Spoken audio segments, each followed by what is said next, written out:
Desde el día de ayer, las cosas pasan por algo. Mucha gente cree en esto del destino, la predestinación y demás.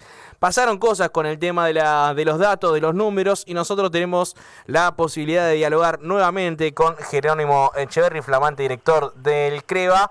Por los números, queríamos hablar ayer por el ISAL, el índice de salarios, lo que había registrado el balance, cómo cerró el 2025, y también en el día de ayer, cerca de la tarde, publicaron el número de inflación. Inflación que después trajo, no por el número del CREVA, pero sí que hubo repercusiones al respecto. Jerónimo, muy buenos días, ¿cómo estás? Mauro Senesi, junto con Ricardo Contreras te saludamos. Mil gracias por esta amabilidad y atención para el U3. Buen día, ¿cómo andan? ¿Todo bien? Bien, bien, nos recibís y nos escuchás bien ahora.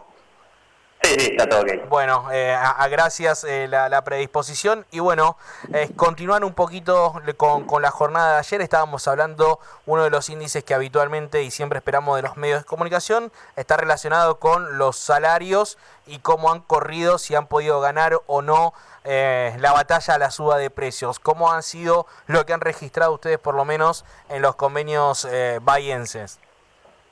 Bueno, como por ahí mencionábamos un poco el día de ayer, lo que sobresale del informe que publicamos hace unos días es que el salario real en Bahía Blanca, de lo que es el sector registrado, cayó alrededor de un 3%, ¿sí? Un 3,2% para ser exactos, producto de que bueno, los convenios se ajustaron en un 25,7% en términos nominales, ¿sí? En pesos corrientes, digamos, por decirlo de alguna forma, y los precios avanzaron un 29,9%, casi 30%, eso fue la inflación de 2025. Y bueno, este es un poco el balance en cuanto a poder de compra, ¿sí? Lo que el salario puede comprar en términos de bienes y servicios, se retrajo en ese porcentaje que mencionaba previamente. Acá tuvimos, como mencionaba también el día de ayer, una aceleración en lo que fue la tasa de inflación, producto de lo que fue el segundo semestre, y los convenios no pudieron, digamos, seguir o ajustar en ese porcentaje y terminó concluyendo el año con esta caída. ¿Sí? En los primeros 6 meses habíamos visto una estabilidad relativa, ¿sí? No, lo que se dice un estancamiento, no habían ni crecido ni bajado, pero sí en el segundo semestre se terminó de consolidar esa caída del poder de compra, ¿no? ¿Qué fueron los factores que hicieron de parteaguas en el 2025 para ver cómo en mayo se llegaba a estar los salarios 7,5 arriba de la inflación y de repente un derrumbe se iba erosionando hasta llegar a terrenos negativos y en noviembre y diciembre se profundizó esa caída? ¿Qué es lo que ha ocurrido? ¿Ha sido la elección, por ejemplo, o el año de la contienda electoral de septiembre y octubre? ¿Qué crees que fueron los factores que determinaron estas causas? No, tal vez eso puede haber incidido en lo que fue la aceleración inflacionaria y la caída en la demanda de pesos y por consiguiente aumento de la demanda de dólares por parte de los agentes económicos, pero después por el lado de los salarios creo que la pauta salarial en general estuvo alrededor de 1,5%, y hasta el primer semestre esa tasa de ajuste, digamos, de los básicos más o menos que empataba con la inflación, sí. Digamos, en algunos meses un poco más, un poco menos, pero eso, digamos, en el segundo semestre no alcanzó para digamos, recomponer el poder de compra. Por eso es lo que te mencionaba al inicio, ¿no? Digamos, conforme los precios fueron creciendo a una tasa un poco más elevada, lo que, digamos, conocemos como inflación, digamos, el nivel de precios fue creciendo a una mayor tasa, y los salarios, los convenios colectivos más relevantes no siguieron esta tendencia, se produjo digamos, esta caída de poder de compra. Ahora, ¿cómo te va? Mi pregunta es, si tanto sube, por ejemplo, el tema nafta a combustibles, ¿por qué dan tan poco los números del INDEC, por ejemplo? No, por los números de INDEC no te podría responder. No, pero...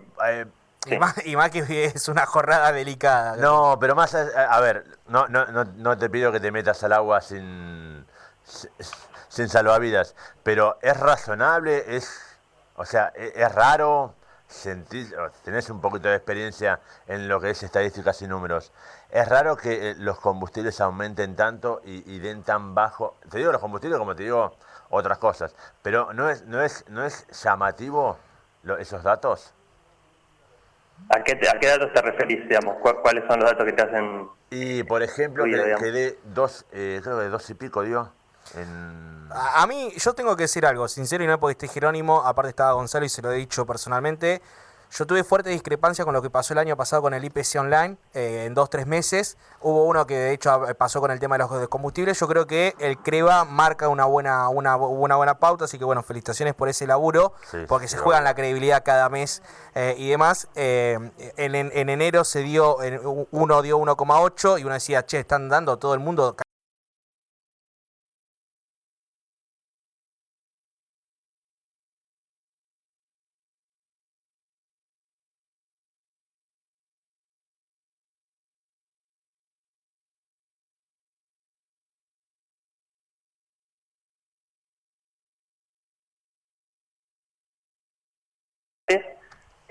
Los medimos mes a mes, ¿sí? Combustibles está Sí. junto a lubricantes, ¿sí? Dentro de lo que es nuestra medición. Medimos Sí. no solo nafta, gasoil y demás, sino también lubricantes, aceite para motor, algún líquido de freno, etcétera.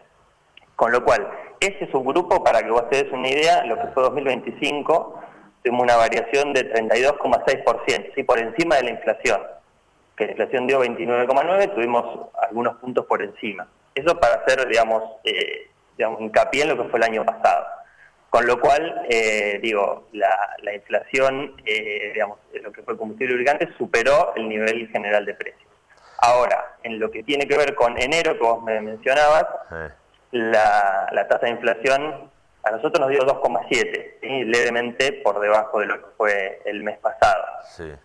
¿Qué pasó? Tuvimos algunos productos importantes que inciden mucho en la canasta que, digamos, morigeraron su tasa de variación o su incremento. Por ejemplo, la carne. Si vimos que la carne en los últimos 3 meses del año pasado tuvo un incremento muy fuerte,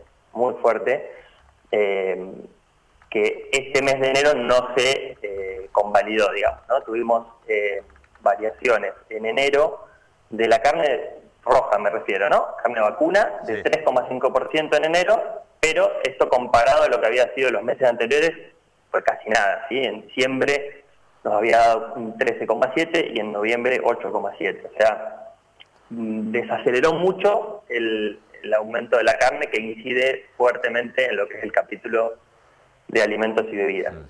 Alimentos y bebidas este mes nos dio 3,4, ¿sí? En enero. Fuerte. Sigue siendo un número alto,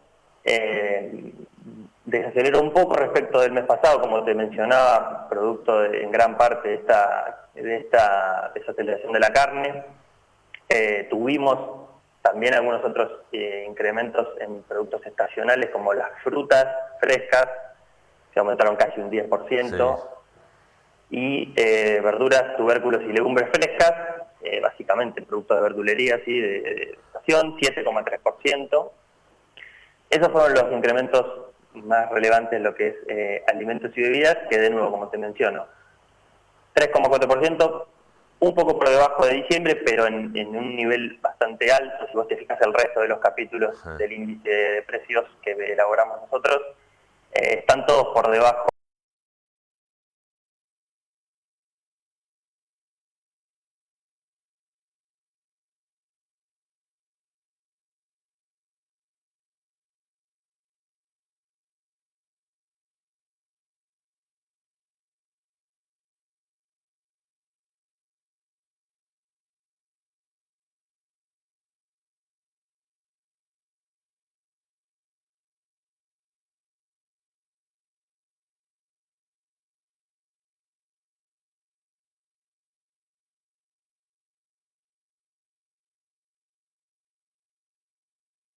De régimen de lo que tiene que ver con subsidios, ¿sí? Que no sé si lo han postergado tal vez para febrero o para más adelante, eso todavía no estaba muy claro que digamos. Supuestamente iba a empezar a regir a partir de enero, según las consultas y demás fuentes que nosotros nos comunicamos. Esto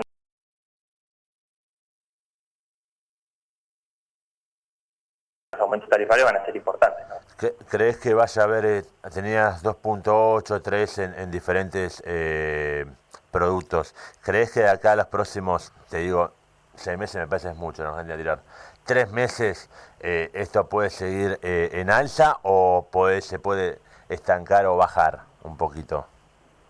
Mira, yo lo que creo es que más allá digamos, de cuestiones puntuales, como lo que te mencionaba antes, ¿no? Tarifa va a ser un elemento central en los próximos meses. ¿Sí? Vivienda, el capítulo de vivienda muy probablemente sea el protagonista de los próximos 2 o 3 meses.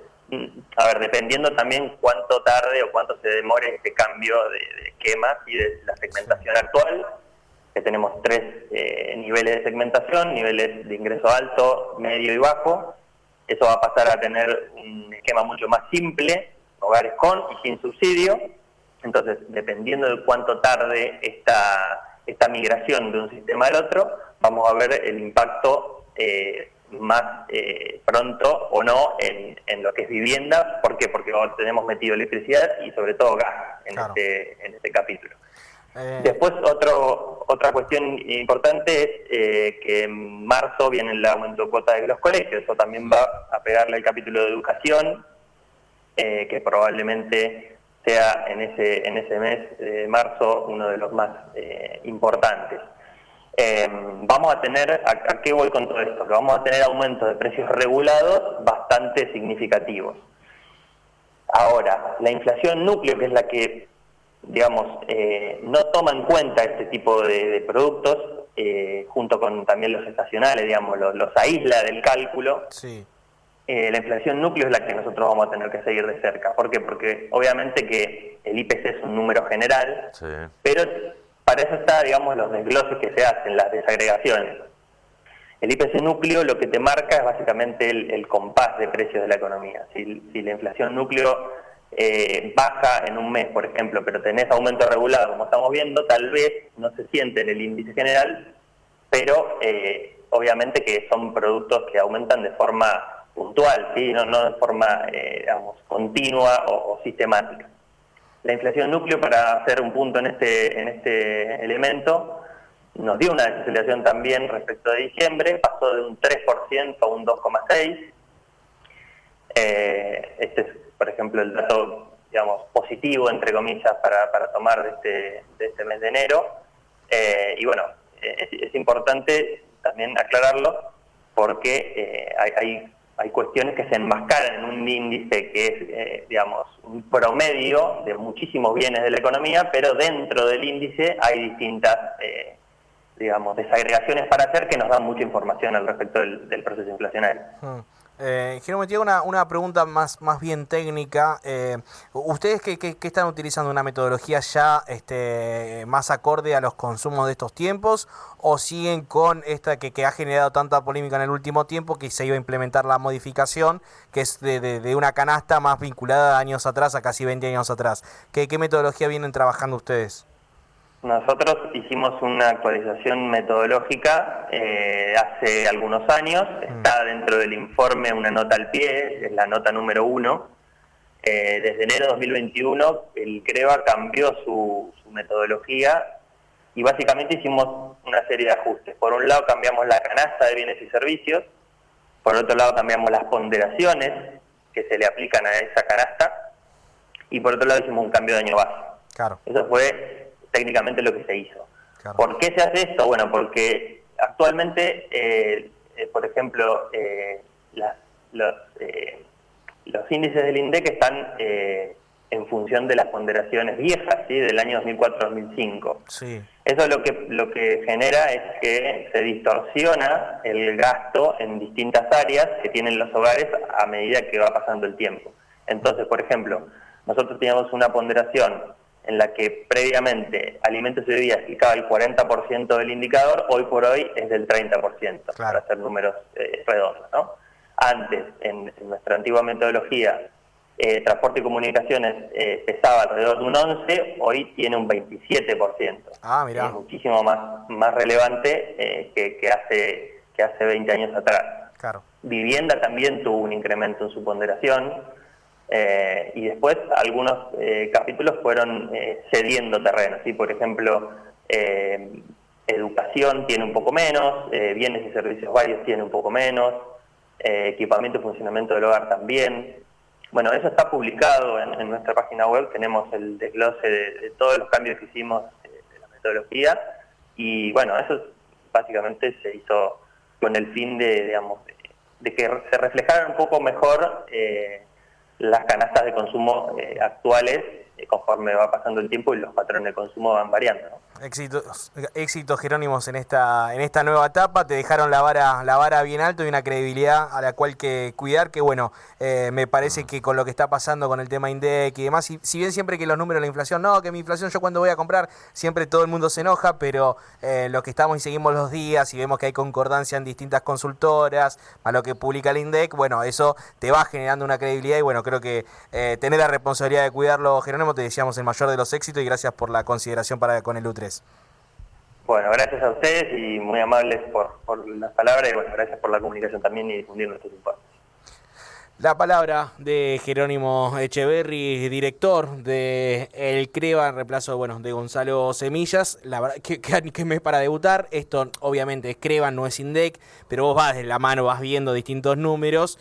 El IPC Online, que es el otro índice de referencia que tenemos en Bahía, que lo confecciona el CONICET, había lanzado el viernes 30 1,8%. Y vos decís, muchachos, pero están todos hablando de arriba de 2,5, están hablando todo el mundo. Y después llega la polémica, si querés nos metemos en eso a nivel nacional. Pero bueno, lo que registró el CREVA es este número de 2,7, más o menos lo que venían armando algunas consultoras. Algunos dicen que incluso un poquito más arriba se habría picado la última semana, y que el CREVA ya viene trabajando con esto que es la polémica que se generó a nivel nacional, que se modificó la metodología. Antes era muy poquito lo que las familias gastaban en los servicios. Y, por ejemplo, algo que tiene la metodología del 2004, te registra cuánto aumenta el alquiler de DVD y VHS. Ya no existe más eso. ¿Me entendés? O el celular. Registraban 1 o 2% porque en el 2004 prepaga tenía muy poca gente. Exactamente. Sí. Ahora ya ha cambiado y el peso de todo lo que es comunicación tiene mayor incidencia. Bueno, son estas las cuestiones que se trabajan. Me hiciste acordar, 2 cositas.